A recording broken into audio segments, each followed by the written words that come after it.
নমস্কাৰ ৰাইজ, আজিৰ এই ভিডিঅ'টো কেৱল এটা ব্লগ নহয়, ই হৈছে মানুহৰ বাবে মানুহ হৈ থকাৰ এক সৰু প্ৰয়াস।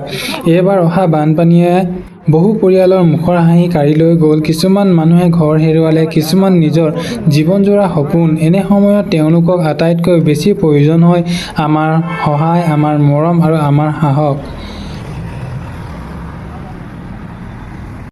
এই গৰমখনত গাইছে আমি ওলাই আহিছোঁ, ইমান গৰম লাগিছে, তেও আমি মানুহৰ প্ৰতি সহায় বিচাৰি আগবাঢ়ি আহিছোঁ। যিমান দূৰ পাৰিছোঁ চবেই দিছে, যি পাৰিছে কোনো ইমান জোৰ দাবী কৰা নাই যে ইমান দিব লাগিব। আজিৰ দিনটোত মই অকলে নহয়, আমাৰ কম্পিউটাৰ চেণ্টাৰ সকলো ছাত্ৰ ছাত্ৰীয়ে নিজৰ সামৰ্থ্য অনুসৰি কিবা নহয় কিবা আগবঢ়াইছে। কোনোবাই চাউল আনিছে, কোনোবাই খোৱা পানী, কোনোবাই আন প্ৰয়োজনীয় সামগ্ৰী। ময়ো ঘৰৰ পৰা চাউল, নিমখ, ৰঙালাও, মমবাতি, মমৰা ধূ, জুই চলা আৰু আন কিছুমান প্ৰয়োজনীয় বস্তু লৈ আহিছোঁ।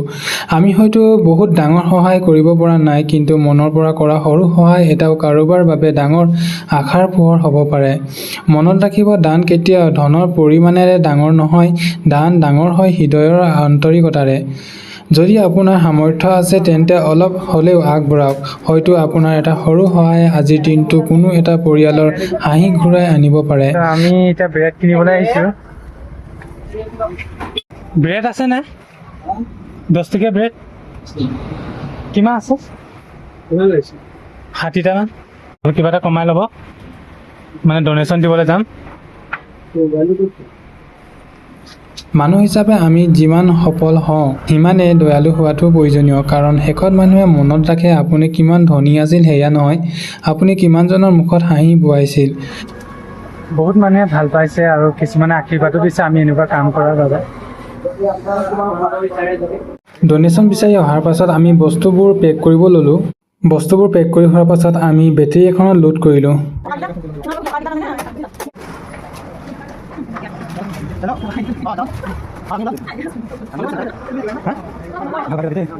ধন্যবাদ। সকলোৰে বাবে প্ৰাৰ্থনা থাকিল। আশা কৰোঁ খুব সোনকালে বানপীড়িত সকলো পৰিয়াল পুনৰ স্বাভাৱিক জীৱনলৈ উভতি আহিব। আমি ওলাই গৈছোঁ গাইছ।